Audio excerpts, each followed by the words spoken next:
Abrego Garcia and his new lawyers fight back now.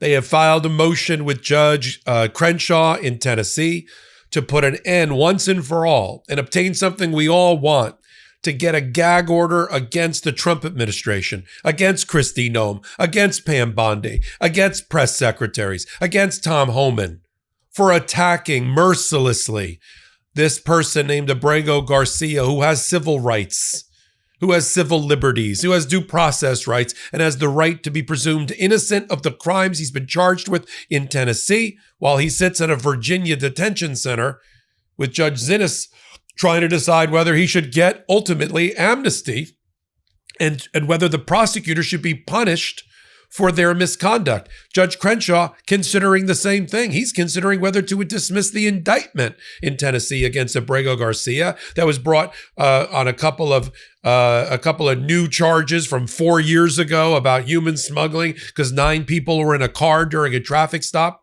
he didn't even get a parking ticket for. And now, after listening to Kristi Noem call him a wife beater, a child predator, a monster, a MS-13 gang leader, and then right on cue, Pam Bondi doing the same thing, Donald Trump doing the same thing, press secretaries doing the same thing. There is a rule and a law in this country about the presumption of innocence, about Sixth Amendment rights to a fair trial. There is a law in Tennessee and every other federal district about publicity and statements by the prosecutor and by the United States of America against a criminal defendant who's presumed innocent. You can't make statements that prejudice that person's ability or deny them the ability to have a fair trial. And when I show you the clips of all of these people, which are hyperlinked and referred to in the motion, emergency motion for gag order, and I read to you from the gag order, your hair is going to be on fire. Judge Crenshaw is going to grant this motion. Judge Crenshaw is probably going to use the same basket of evidence to grant the motion that's pending now to dismiss the indictment for vindictive prosecution. Everything I'm going to tell you now is the same type of evidence that's going to be used to support the motion that's pending by his lawyers, Abrego Garcia's lawyers, to dismiss the indictment for vindictive prosecution. Because this publicity campaign, this campaign of retribution, this campaign to brand him a criminal in the public's mind and convict him there is part of the malicious prosecution, part and parcel. We're just talking about it in 2 different motions. We're here together on Legal AF. That means you're not only going to get this hot take, this analysis that I'm going to give you, but you're going to get your hands on the actual motion because I'm going to post it in Legal AF Substack. All right, let's get to it now that we're all together. So I mentioned you need to subscribe to Legal AF YouTube to show your support for what we do. Yeah, do that too. All right, let's get to it. Abrego Garcia, kidnapped in the middle of the night, thrown into planes with 200 other men, a couple of women were there too, and sent illegally, unconstitutionally, in violation of due process, and in violation of an order of non-removal for Abrego Garcia, sent to El Salvador's CCOP prison, where he was promptly tortured upon arrival. These are all facts, undisputed even by this Trump administration. We finally got him back.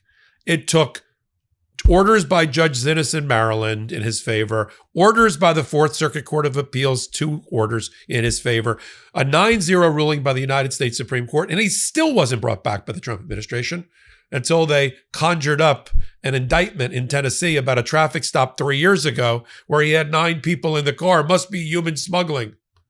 Are you kidding me? And the people that testified against him are all hardened, convicted criminals, one of which was deported 5 times, looking down the barrel of another conviction. Oh, Abrego Garcia, yeah, he's an MS-13 member. Yeah, okay. Every judge that's looked at something related to Abrego Garcia has ruled in his favor. From Judge Holmes, the magistrate judge who just released him, to Judge Crenshaw, who's making rulings about the indictment, to the judges of the Immigration Court, and Judge Zinnes, Fourth Circuit, United States Supreme Court, all in favor of Abrego Garcia and against the government. What does the government do? Attack Abrego Garcia mercilessly. I'm going to show you clip after clip after clip, which are all referred to in this motion. So let me get to the motion. I know everybody's very excited about that. As you can see, I am. Here's the motion. Pull it up here for us in real time. And then we'll start from the beginning.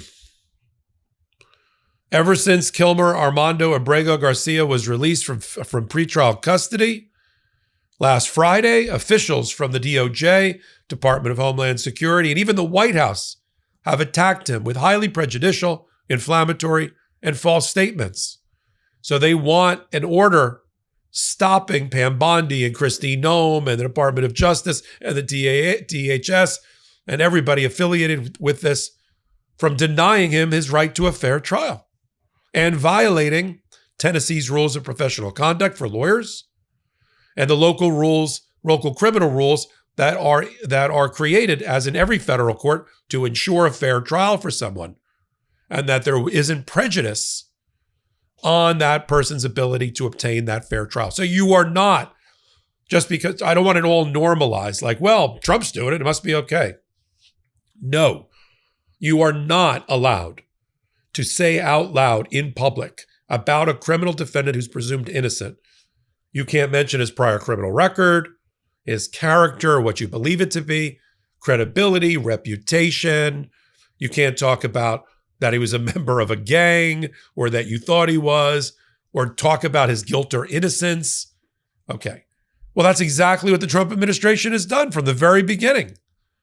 It says within minutes, this is on page 3, within minutes of Mr. Abrego's release from pretrial detention, criticizing activist liberal judges for attempting to obstruct our law enforcement and going after Abrego by name as a human trafficker, as a serial domestic abuser, and the like. None of that is okay about a criminal defendant. They made him a criminal defendant.